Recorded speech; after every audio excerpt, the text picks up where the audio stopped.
आता जे काही नुकसान झालेलं आहे हे सगळं नुकसान दंगेखोरांकडनं वसूल करण्यात येईल।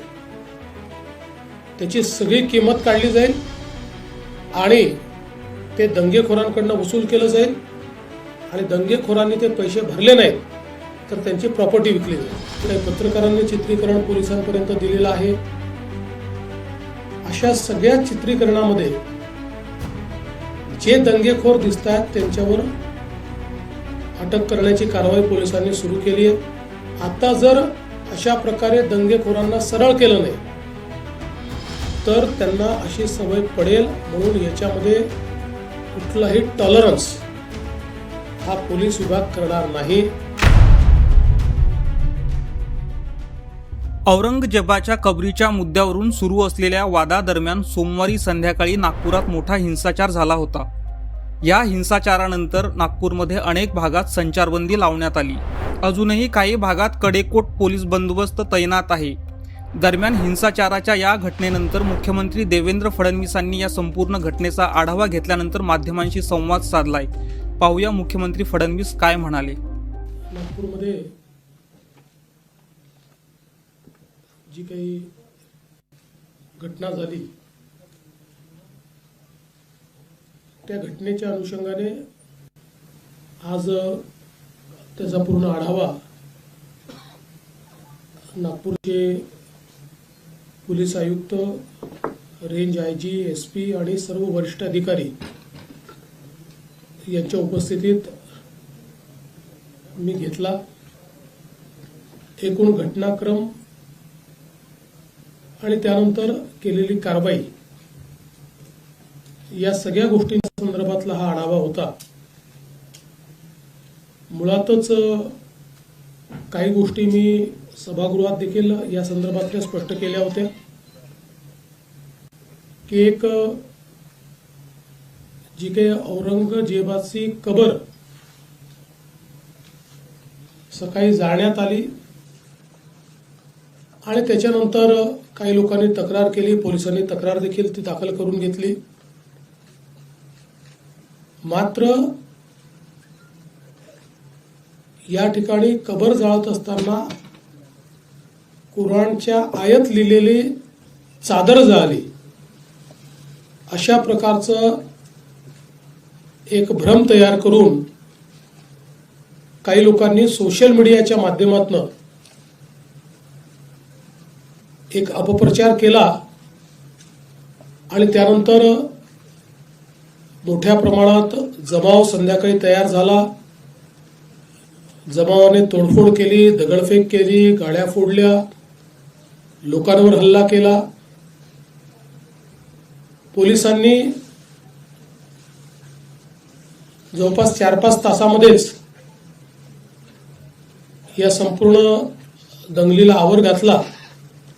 त्याकरता अश्रुधुराच्या नळकांड्या असेल किंवा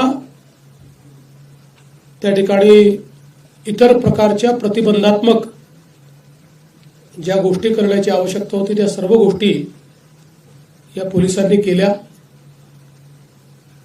या घटनेचे जेवढे सीसीटीव्ही फुटेजेस अवेलेबल होते किंवा खाजगी लोकांनी देखील जे काही आपल्या मोबाईलवर चित्रीकरण केलं ते चित्रीकरण असेल, काही पत्रकारांनी चित्रीकरण पोलिसांपर्यंत दिलेलं आहे।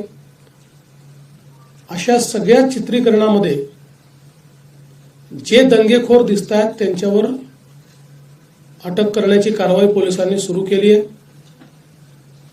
104 लोक आतापर्यंत आयडेंटिफाय झाले आहेत, ज्यामध्ये 92 लोकांना अटक केली आणि 18 वर्षाच्या खालचे विधी संघर्षित असल्यामुळे त्यांच्यावर ज्या प्रकारची कायद्याने कारवाई करता येते ती कारवाई करण्यात आली आहे। आणि अजूनही हे आयडेंटिफिकेशन चाललेलं आहे। याहीपेक्षा जास्त लोक हे या ठिकाणी अटकेमध्ये घेण्याचा पोलिसांचा मानस आहे। जो व्यक्ती दंगा करताना दिसतोय, दंगेखोरांना मदत करताना दिसतोय, अशा प्रत्येकावर कारवाई ही करण्याची मानसिकता या ठिकाणी पोलीसची आहे. त्या दृष्टीने पोलिसने कारवाई सुरू केलेली आहे. आणि यासोबत मोठ्या प्रमाणात सोशल मीडियाचं ट्रॅकिंग करून ज्या लोकांनी ही घटना घडावी किंवा ही घटना ॲग्रिवेट व्हावी म्हणून पोस्ट केलेल्या आहे त्या सगळ्यांना दंगेखोरांसोबतच सहआरोपी बनवलं जाणार आहे. कारण त्यांनी सोशल मीडियाच्या माध्यमातून हा दंगा भडकवण्याकरता त्या ठिकाणी मदत केलेली आहे. त्यामुळे त्यांच्यावरही कारवाई केली जाणार आहे. जवळपास 68 पोस्ट या आतापर्यंत आयडेंटिफाय होऊन डिलीट झालेल्या आहेत आणि त्यांच्यावर कारवाई झाली आहे. अजून काही पोस्टची माहिती घेणं चाललेलं आहे. आणि अशा प्रकारे ज्या लोकांनी भडकवणारं पॉडकास्ट केलं, ज्यांनी चुकीच्या पोस्ट टाकून अफवा पसरवून त्या ठिकाणी लोकांमध्ये एक पॅनिक तयार केलं, अशा सगळ्या लोकांवर मोठ्या प्रमाणात कारवाई होईल. ज्या लोकांचं नुकसान झालेलं आहे, गाड्या फोडणं, काहींच्या पार्शली गाड्या फुटल्या आहेत, त्या सगळ्यांना पालकमंत्र्यांनी स्वतः लक्ष घातलेलं आहे. त्या सगळ्यांना नुकसान भरपाई ही येत्या 3 ते 4 दिवसात दिली जाईल. आणि आता जो काही आपण काही निर्बंध घातलेले आहेत त्या निर्बंधांमुळे थोडं जनजीवनावर परिणाम होतोय, व्यापारावरही परिणाम होतोय. त्यामुळे ते लवकरात लवकर त्यात शिथिलता आणावी अशा प्रकारचा प्रयत्न आहे. पण त्याच वेळी पोलीस सजग राहणार आहेत आणि कोणीही दंगा करण्याचा प्रयत्न केला तरी देखील अतिशय कडक कारवाई केली जाईल. आत्ता जे काही नुकसान झालेलं आहे हे सगळं नुकसान दंगेखोरांकडनं वसूल करण्यात येईल. त्याची सगळी किंमत काढली जाईल आणि ते दंगेखोरांकडनं वसूल केलं जाईल. आणि दंगेखोरांनी ते पैसे भरले नाहीत तर त्यांची प्रॉपर्टी विकली जाईल. अशा प्रकारे नागपूरमध्ये किंवा महाराष्ट्रात कुठेही या गोष्टी सहन केल्या जाणार नाहीत. नागपूरमध्ये तर एक नागपूरचा शांततेचा इतिहास राहिला आहे.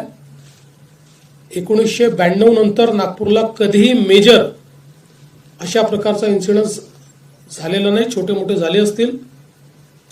आणि म्हणून आता जर अशा प्रकारे दंगेखोरांना सरळ केलं नाही तर त्यांना अशी सवय पडेल. म्हणून याच्यामध्ये कुठलाही टॉलरन्स हा पोलीस विभाग करणार नाही. तशाच प्रकारच्या सूचना पोलिसांना दिलेल्या आहेत.